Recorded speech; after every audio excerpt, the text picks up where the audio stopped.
Hej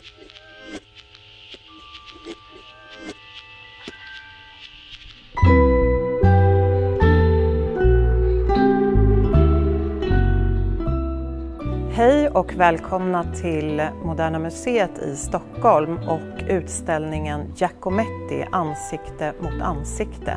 Mitt namn är Nina Blom och jag arbetar på museet som konstpedagog. Det här är en utställning som är den största retrospektiven som har gjorts i Sverige de senaste 20 åren. Och det är ett nära samarbete med Fondation Giacometti i Paris. Och som titeln då antyder så handlar utställningen om möten i väldigt hög grad. Så i utställningen så presenteras förutom Giacomettis konst även möten med 3 författare. Den första författaren är Georges Bataille och sedan har vi Jean Genet och även Samuel Beckett. Vi får följa genom hans olika tidsperioder från då han är intresserad och influerad av etnografiska museet i Paris och den surrealistiska tidsperioden till efterkrigstid. Vi kommer även självklart att få möta det han kanske är mest känd för, hans väldigt högresta och avsmalnade skulpturer. Vi ska börja att titta på det konstverk som Giacometti gör redan 1913 till 1914. Då är vi nu inne i själva utställningen och här tänkte jag börja med att berätta lite kortfattat vem Alberto Giacometti var. Alberto Giacometti föds 1901 i Borgonovo nära staden Stampa i den italienska språkiga delen av Schweiz. Han är den äldsta sonen i en familj som så småningom får 4 barn. Och hans pappa hette Giovanni Giacometti och hans mamma hette Annetta Stampa. I ett fint familjeporträtt från början av 1900-talet så kan man se hela familjen utomhus faktiskt. Och det är ett otroligt vackert porträtt och lite ovanligt med tanke på att den här typen av familjeporträtt från tidigt 1900-tal brukar oftast äga rum i någon studio. Och det kanske visar lite på den lite ovanliga uppväxt som Giacometti fick. Där han hade fritt tillträde till pappans ateljé. Då pappan också var konstnär. Målande konstnär som blev känd för att måla mycket alplandskap. Och i en slags impressionistisk stil kan man säga, lite som Monet får man tänka sig. Men redan när Giacometti är i den tidiga tonåren så börjar han intressera sig för att göra skulptur. Och här har vi just en skulptur som han gör när han bara är 13 år gammal. Och den föreställer brodern Diego som är bara 1 år yngre än honom. Och han hade då vid den här tiden sett någon form av byster som han blev liksom inspirerad av. Och hans pappa beställde då hem plastelin, en slags lera. Och han ber då brodern sitta modell åt honom, vilket han så småningom kommer att göra en stor del av sitt liv. I det här porträttet så ser vi ju att Giacometti verkligen har fångat en ung pojke på ett väldigt naturalistiskt sätt. Han har tittat noggrant på hur huvudet ser ut, var ögonen är placerade, näsa, mun. Och det här lilla porträttet kom han att behålla resten av livet faktiskt i sin ateljé så småningom i Paris. Giacometti och hans pappa Giovanni, de var väldigt nära varandra och de reste också på en så kallad bildningsresa när Alberto var i 20-årsåldern. Då reste de till Italien och de reste bland annat till Rom, Venedig och Florens. Och där kom man i kontakt för första gången då med konst från renässansen. Han nämner särskilt Tintoretto, stora målningar. Egyptisk skulptur såg han i Florens och han ägnar sig åt att teckna av och kopiera mängder av konstverk. Så i hans kvarlåtenskap så finns mer än hälften av hans teckningar består just av kopior av andra kända konstnärskap. Han hade också en bror som hette Bruno Giacometti som så småningom blir arkitekt, och han hade också en syster, Ottilia Giacometti, som dessvärre går bort när hon bara är 34 år gammal och föder sin son Silvio. Då står vi här i nästa monter här på utställningen och vi ser 3 stycken skulpturer som Giacometti gör på 20- och 30-talet. Den allra längst bort heter Faderns huvud, mask, och den gör han mellan 1927 till 30. Bredvid så har vi en skulptur också föreställande Faderns huvud. De här är gjorda i gips och han har gjutit dem, förmodligen gjort dem först i lera, men det som är speciellt med den här mittersta skulpturen är att han har använt en kniv eller så och ristat in direkt i skulpturen, så att det blir som en slags blandning mellan skulptur och teckning. Och Giacometti var en konstnär som tecknade, som jag nämnde här, otroligt mycket och tecknade av andras konstverk som sagt. Men den här känns lite ovanlig just med tecknandet direkt i skulpturen, i gipsen. Dessutom så är den ju inte vit som vi ser, så här har han lagt till någon färg eller gjort någonting med den så att den ser liksom mer träaktig ut nästan. Giacometti kom att resa från sitt hemland till Paris i Frankrike och gick i skola hos en konstnär som hette Bourdelle, Antoine Bourdelle. Och den här Bourdelle var elev också till Auguste Rodin som ju är en otroligt känd skulptör. Så han fick en väldigt gedigen konstnärlig utbildning, och vid den här tiden i slutet av 20-talet så experimenterar han nästan i någon slags postkubistisk stil, vilket vi kan se exempel på här. Den sista skulpturen som vi har här, den gör han lite senare faktiskt, 1934. Och den har han döpt till surrealistiskt huvud. Och här kan vi ju än tydligare kanske se det lite kubistiska, geometriska former som han använder. Och här i gipsen så har han faktiskt tecknat direkt in i, bara tecknat med blyertspenna faktiskt. Han säger själv just om det här med skulptur och modeller vid den här tiden att han tyckte det var väldigt svårt att hinna med när han hade modellteckning eller måleri på skolan, på akademin. Först dök modellen upp och sen hann han inte fatta vad som hände. Så att han talar mycket om att det är viktigt att börja med huvudet. Att huvudet får vara fokus. För får man till huvudet i en skulptur så följer resten med på något sätt. Så att just på den här delen av utställningen så ser vi flera olika huvuden.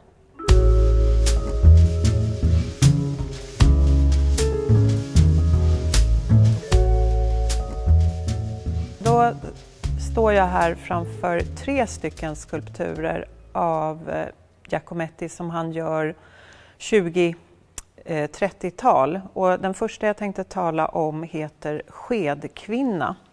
Det är just en skulptur som kanske talar om, det kan ses som en av hans allra första upprätta skulpturer. Här kan vi ju se att han är starkt influerad av den västafrikanska skulpturen från pankulturen och deras då ceremoniella föremål som ju såklart inte är tänkta att visas som konst. Här kan man ju tala om att Giacometti, liksom många konstnärer vid den här tiden, lånar från afrikansk, oceanisk och skulptur från hela världen. Han kom aldrig själv att resa någon annanstans än Europa, ska jag bara tillägga här. Vi ser ju väldigt tydligt formen av en sked. Men med lite fantasi så kan vi också ana att där som ett huvud högst upp, vi har axlar, en midja och sedan då så kommer höfter och mage längre ner här och ben. Och skeden i den afrikanska kulturen här symboliserar ju då en tom sked, symboliserar helt enkelt en slags livmoder, en tom livmoder. Så här handlar det om fruktbarhet och fertilitet och kanske även sexualitet. Och den är då gjord i gips, ska jag också säga. Och nästa skulptur då på det här podiet är Gående kvinna, som han också gör 1927. Här kan vi ju ana att inspirationen snarare kommer från egyptisk konst, och vi ser en kvinnoliknande gestalt som saknar huvud och armar med en inbuktning i det som man brukar tala om veka livet. Den här skulpturen presenterade han på tidigt 30-tal, men då såg den faktiskt annorlunda ut, för då hade han satt som en slags hals en cellohals, alltså instrumentet cello, och den hade fjädrar och gipsarmar på sig. Och det här var då ett, kan man säga, ett försök, eller det var mer en surrealistisk skulptur, men han valde sedan att plocka bort de här detaljerna från den skulpturen. Och den det är väldigt stor skillnad på den här om man jämför med hans senare verk som är mer skrovliga. Här har han arbetat väldigt slätt i leran och som sagt för tankarna till egyptisk eller kykladisk skulptur till och med då, skulle man kunna säga. Den är gjord i brons, ska jag också säga, den här skulpturen. Den allra sista skulpturen på det här podiet heter Det osynliga föremålet, och den gör han 1934, så lite senare än de två tidigare som vi nyss såg. Här så kan vi se en otrolig blandning mellan olika inspirationskällor, kanske man får säga. Vi ser lite av det som den gående kvinnan hade här, eller gående skulpturen intill. Lite av det egyptiska finns här. Men vi ser ett ganska märkligt ansikte som kanske för tankarna nästan till en gasmask. Själva skulpturen har väldigt stora ögon, och sedan så kan vi se att skulpturen också håller i sina händer på ett väldigt märkligt sätt. Som om den skulle hålla i någonting som inte längre finns kvar. Året innan så går Albertos älskade far Giovanni Giacometti bort. Och kanske så finns det ett slags uttryck i den här av sorg, saknad. Det är någonting som saknas i livet för den här skulpturen. Det blir så att den här tidsperioden så har Giacometti svårt att skapa närmast efter faderns död. Den är gjord i gips, och vi är ju såklart otroligt glada över att vi har fått låna de här skulpturerna också, eftersom de är så sköra och mycket mer svårflyttade än bronsskulpturerna, givetvis.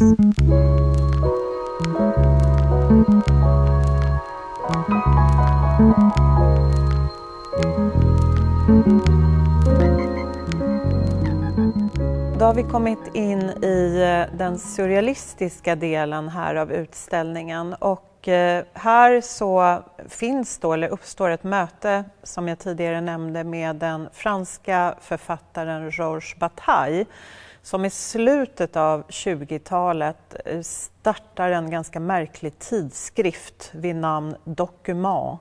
Här i utställningen så kan man faktiskt se olika delar och uppslag från den tidskriften som är inlånat från Fondation Giacometti. Och det är faktiskt Alberto Giacomettis egna tidskrifter som finns här i utställningen. Den här utställningen skapades, och där så var tanken att göra en utställning som handlar om både det höga och det låga på något sätt i världen, kan man säga. Så här visades allt ifrån bilder från slakthus till en slags sadomasochistiskt innehåll, men även ett naturvetenskapligt innehåll. Och det var faktiskt en tidskrift som också nämner Giacometti för allra första gången. Här har vi också då ett otroligt spännande verk som heter Spets mot ögat, som Giacometti skapar 1931. Och här ser vi just det här att han har tagit fasta på det här liksom låga och liksom horisontella i det som vi kanske idag talar om som skulpturer, men som hos Giacometti benämns snarare som objekt eller föremål. Han tycker alltså inte att han sysslar med skulptur här, vilket är ganska intressant tycker jag. Den här heter ju då Spets mot ögat som jag nämnde, och vi ser nästan som en gjuten platta i gips som har en liten figur stående i ena hörnet. Man ser som ett kraniumliknande huvud, en bröstkorg och sen en slags liksom fallosliknande lång spets som riktas då just mot ögat. Då är det också intressant att veta att denna Georges Bataille, han gör en berömd roman också i slutet av 20-talet som heter Ögats historia och som är väldigt speciell, pornografisk till stora delar, men som också då innehåller mycket bildmaterial som visar på just runda former.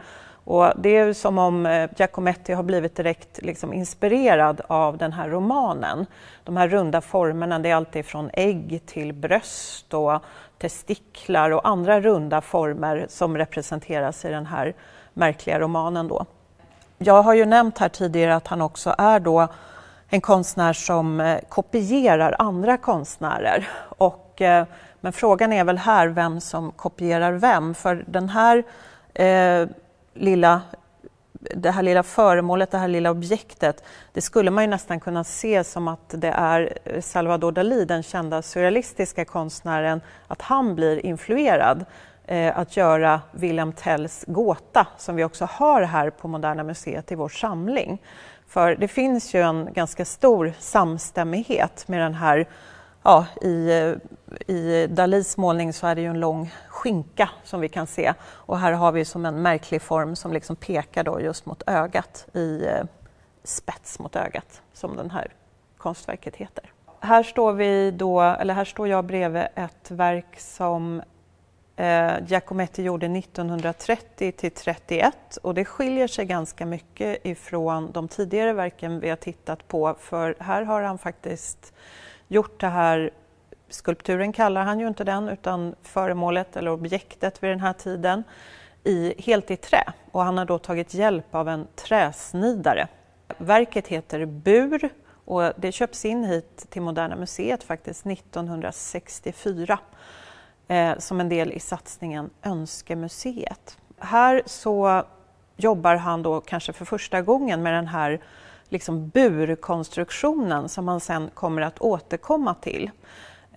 Själva verket innehåller då mycket kanske inspiration återigen från ögats historia som jag nämnde av Bataille. Vi har de här runda formerna, men också någon nästan insektsliknande varelse i den här buren. Här så är han ju vid den här tiden fortfarande med i surrealistgruppen, och André Breton och flera i den gruppen, André Breton var den som startade surrealismen 1924, så skrev han ett manifest.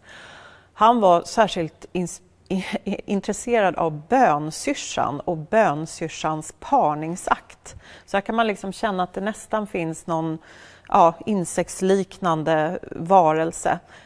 Anledningen till det här intresset, det var just att bönsyrsehonan efter parningsakten med hannen helt enkelt åt upp hannen. Och det här tyckte då surrealisterna var liksom extra intressant och spännande. Det sista verket jag kommer att ta med i den här delen av utställningen som handlar om surrealistisk konst är gjort 1931 till 32 och har en väldigt otäck titel får man säga.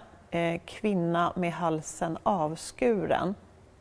Nyss tittade vi på verket som heter Bur där jag nämnde det här med bönsyrsan, och här tycker jag det är också väldigt tydligt att det finns en sån ganska stark koppling och inspiration. Det som jag ser i alla fall är ju inte att det är en kvinna vi ser här, utan det är ju snarare någon slags insektsliknande varelse som då uppenbarligen ser ut att ha fått halsen avskuren här, om man tolkar den här märkliga formen då som ett huvud. Och möjligtvis ser vi lite av en ryggrad. Den här skulpturen uttrycker också väldigt mycket det som Giacometti talar om vid den här tiden och som surrealisterna och den här gruppen kring Document talar om, att konsten ska vara liksom låg, horisontell. Den ska handla om liksom de låga drifterna, det sexuella driftslivet. Den är en skulptur som man verkligen kanske inte tänker på när man tänker på Giacomettis skulpturer. Det här verket ingår faktiskt i en samling som finns i Venedig. Peggy Guggenheim köper in den här tidigt, och ja, vi är såklart oerhört glada också att få möjlighet att låna in den till den här utställningen.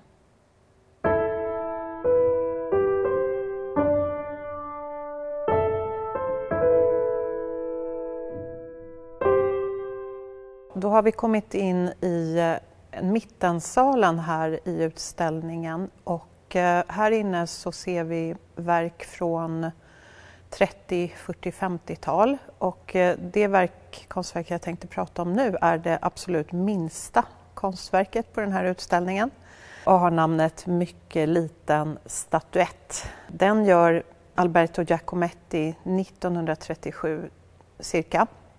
Och han har också berättat om själva idén till att göra den här otroligt minimala skulpturen som bara är 2 centimeter hög och står på en sockel som kanske är 1 centimeter hög. Den har en verklig händelse som bakgrund. Han är nämligen ute och går en dag i Paris, och på mycket långt avstånd på en av boulevarderna så får han syn på Isabelle Nicolas som han tidigare har haft en relation med. Hon var också konstnär, och han reagerar då över att hon är så liten men ändå igenkännbar. Och då dyker den här idén upp om att helt enkelt försöka göra en skulptur som föreställer henne, och det på då väldigt långt avstånd möte som han hade här i Paris. Och den är, om man tittar noggrant på den, så har den liksom riktiga lemmar, man ska säga. Det är en riktig kropp med lite bröst, och armarna kanske inte är väldigt noggrant utformade, men man kan känna igen ett litet ansikte och kropp helt enkelt i den här pyttelilla skulpturen.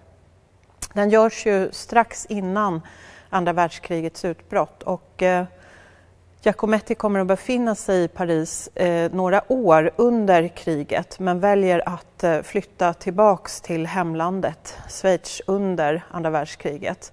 Under den här perioden så kom han att också vara produktiv som konstnär, men skulpturerna blir mindre och mindre, så små ofta, så att de faktiskt får plats i hans egen ficka. Han tecknar en del också, och när han återvänder sen till Paris efter kriget så har han med sig hela sin produktion i en resväska, berättas det. Teckningar och väldigt små skulpturer. I mitten av rummet här så har vi då ett stort podium med flera av Alberto Giacomettis högresta skulpturer, högresta avsmalnade skulpturer. De som han verkligen har kommit att bli känd för. När kriget väl är slut, andra världskriget, då talar han om att han liksom kommer in i ett nytt seende, det är ett nytt sätt att närma sig skulptur återigen. Han lämnar det lilla formatet som han har, det förminskade formatet som ju blir väldigt symboliskt såklart med människans utsatthet under andra världskriget och alla de fasor och allt som händer. Här så återigen får han kontakt med skulptur i äldre skulptur. En av skulpturerna ingår i Moderna museets samling, och det är den vi har längst bort här.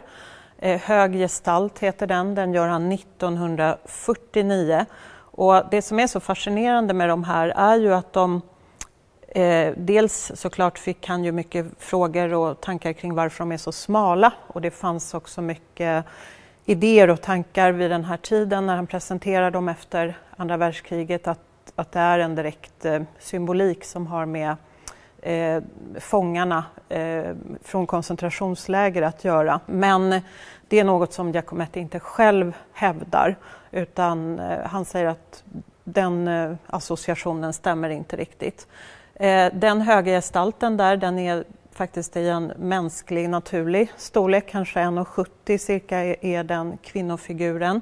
Hon har faktiskt, som i förhållande då till sin kropp och sin smalhet, så har hon ju väldigt stora fötter. Men tittar man rent proportionerligt så är ju fötterna ungefär så stora som på vanliga fötter så att säga.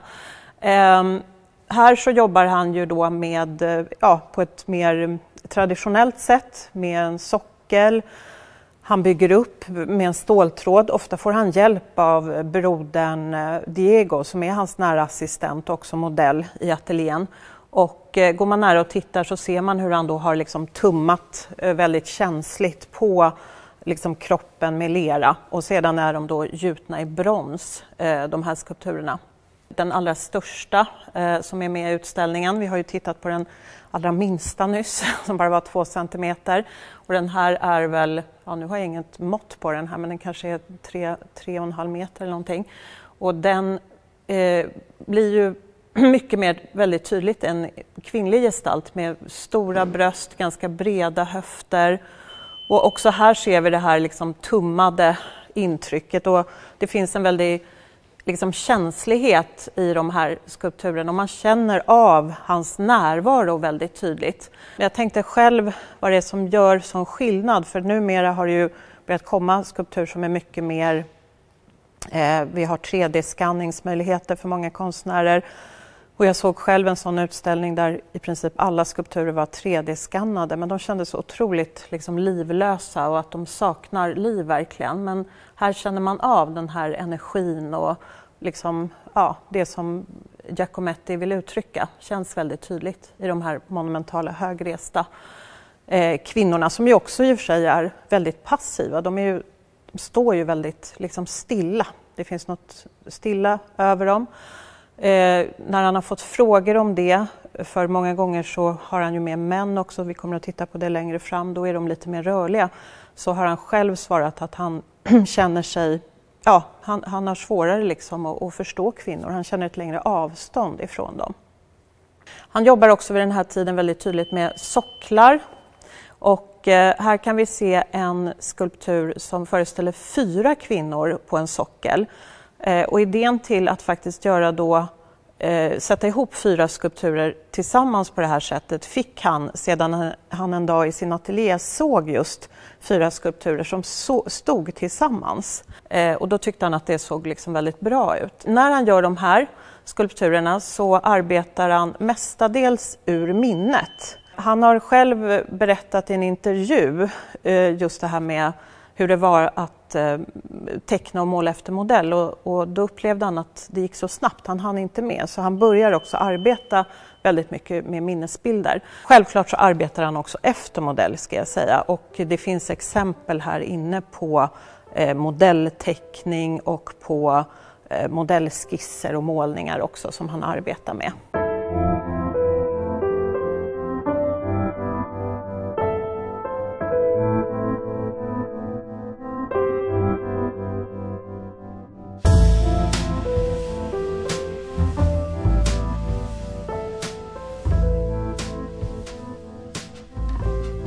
Då är vi inne i en ny del av utställningen, nämligen den del där vi också har möjlighet att stifta bekantskap med den franska författaren Jean Genet.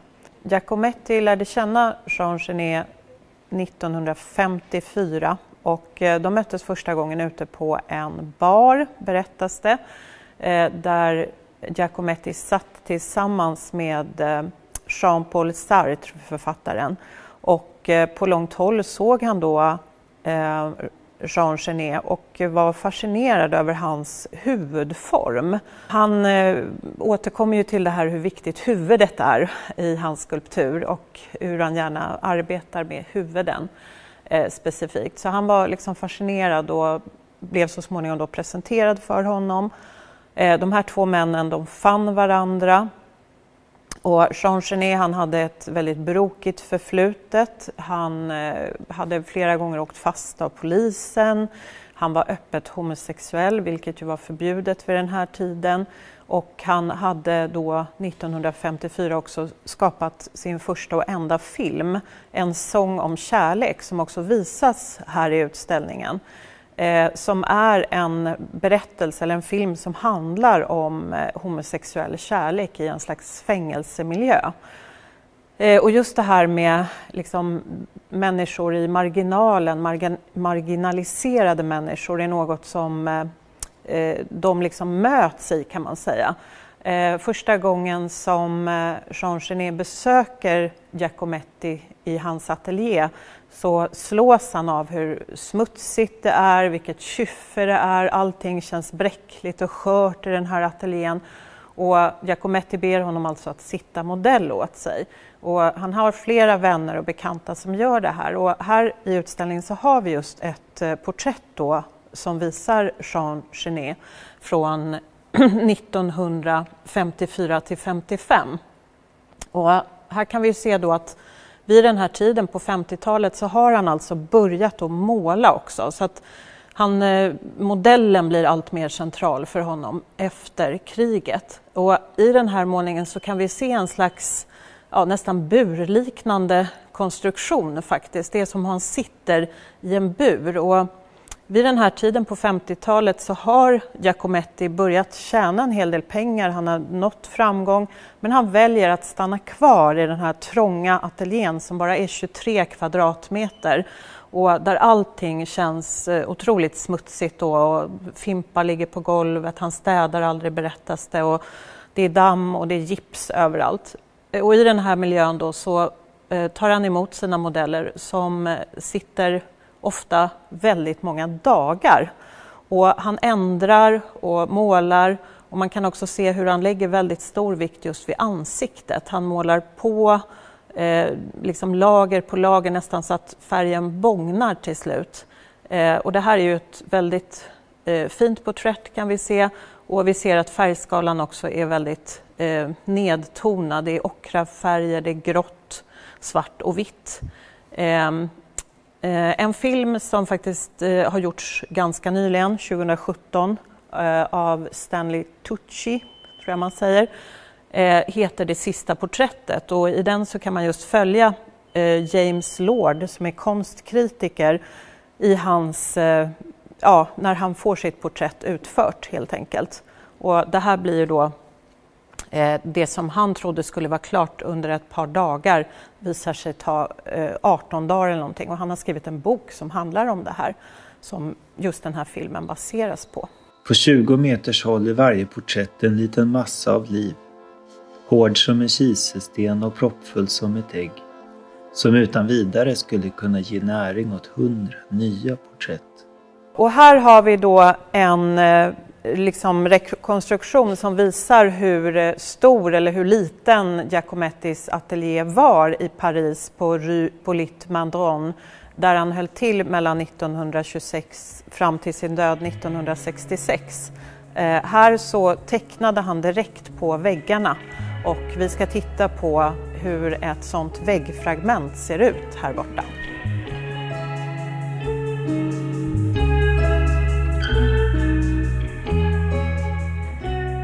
Här kan vi se 4 statyetter på en pedestal, ett verk från 1950, och samma verk finns faktiskt som skiss på det väggfragment som vi har lånat in från Fondation Giacometti.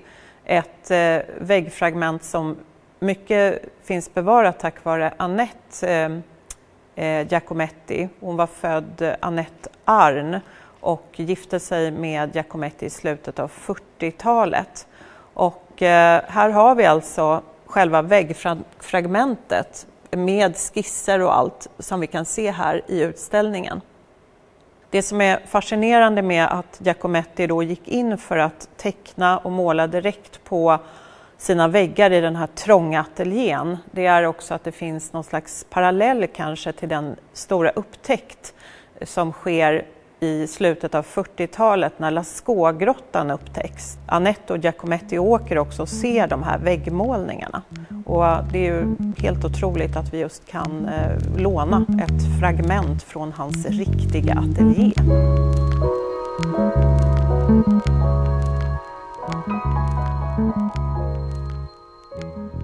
Då står vi i den del av utställningen där vi kan se flera stycken teckningar av Giacometti. Ända sedan han var liten och fick tillgång till pappans ateljé och konstböcker så hade han tecknat väldigt mycket i marginalerna av böcker. Just det här tecknandet, liksom nästan maniskt försöka teckna av allt han såg och försöka återge verkligheten. Det är något som vi ser just i den här delen av utställningen. 1950 så upptäcks kulspetspennan som blir ett bra verktyg för Giacometti. Han kommer att använda den väldigt mycket, särskilt när han sitter på barer och kaféer runt om i Paris och umgås med vänner så tecknar han gärna av det han ser.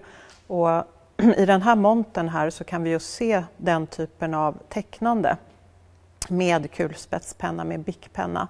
Ofta arbetar han med svarta och blåa kulspetspennor.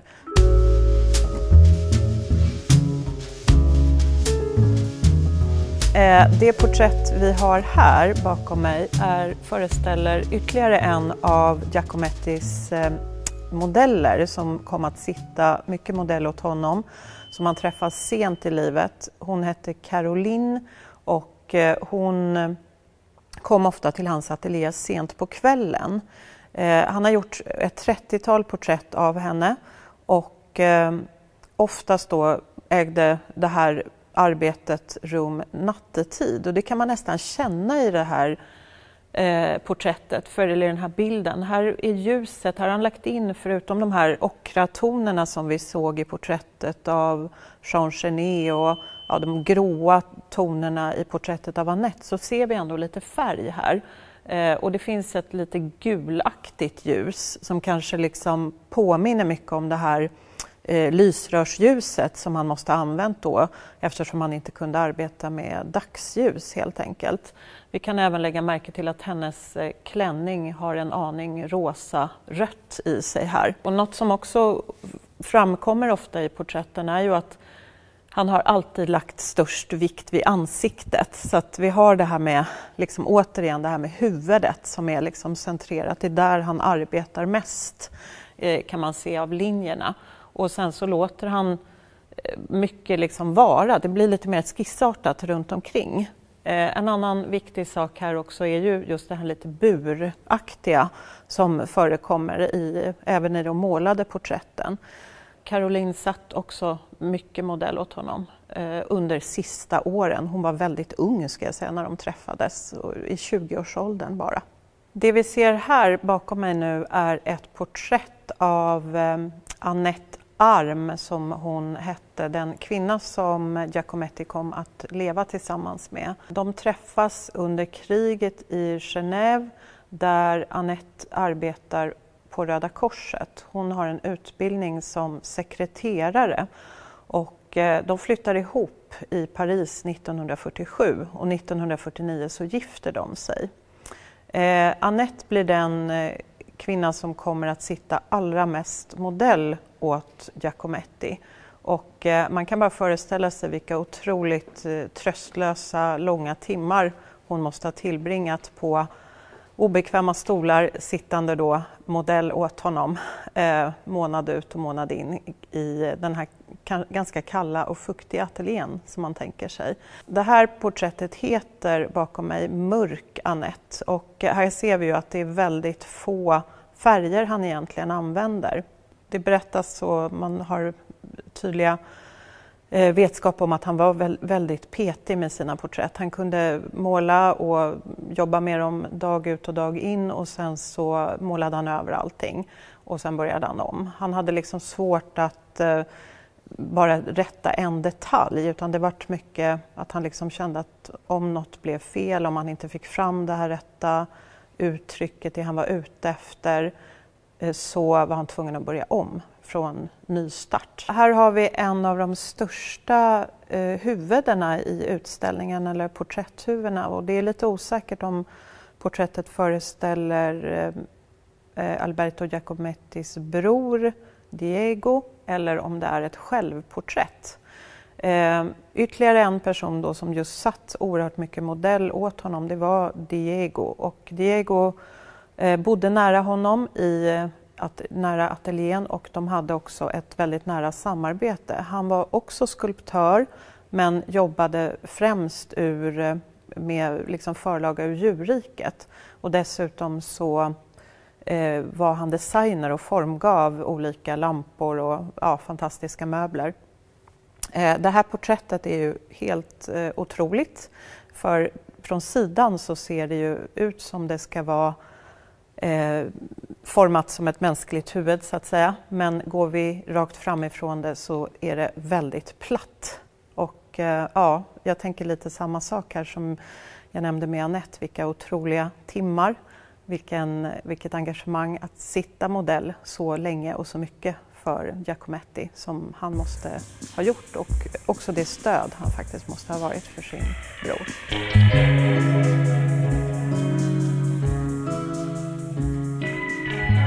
Den avslutande delen i utställningen befinner vi oss i nu, och här så kan vi se sista författaren som är representerad, och det är den irländska författaren och dramatikern Samuel Beckett som Giacometti lärde känna i slutet av 30-talet. De här två personerna var väldigt olika varandra. Beckett var väldigt kärv, inåtvänd, pratade inte särskilt mycket, och Giacometti var ju livlig och pratsam och oerhört social. De hade ett samarbete när Beckett presenterade I väntan på Godot, och då kom Giacometti att göra en scenografi som blev väldigt uppmärksammad, då han skapar ett naket ensamt träd i gips som är den enda scenografin egentligen på scenen i den här märkliga och väldigt omtalade teaterpjäsen.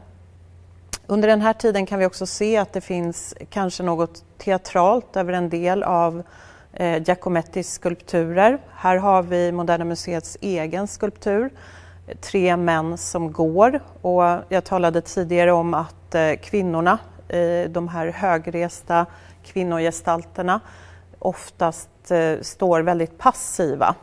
Och här ser vi istället att männen ofta är lite mer aktiva. Här är det män som alla rör sig i olika riktningar, kanske just in i en stad. De möts inte riktigt, men de går i olika riktningar på väg åt olika håll. Och det uppstår någon slags energi ändå mellan de här kropparna. Här är ju också socken som vi ser väldigt viktig. Den här skulpturen är gjord i brons. Det här verket kommer att doneras till Moderna Museet 1989. Alltid försökt, alltid misslyckats. Inte viktigt.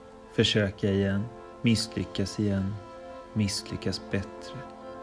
Det allra sista verket som vi ska titta på nu är gjort 1958, och det är lite ovanligt i Giacomettis produktion. Det är ett enda ben i stort format som är upphöjt på en sockel. Det är gjort i gips, och redan 1947 hade han en idé om att göra en storskalig figur. Men på grund av för litet utrymme i sin trånga ateljé så gick det inte att genomföra den här idén. Istället valde han att 10 år senare jobba med just 3 olika enskilda kroppsdelar istället. Här kan vi se att han upphöjer någonting väldigt vardagligt som ett ben till stor konst, om man så vill. Det blir ett slags minnesmärke över livet. Tack för att ni har varit med på den här visningen av Giacometti ansikte mot ansikte. Hej då!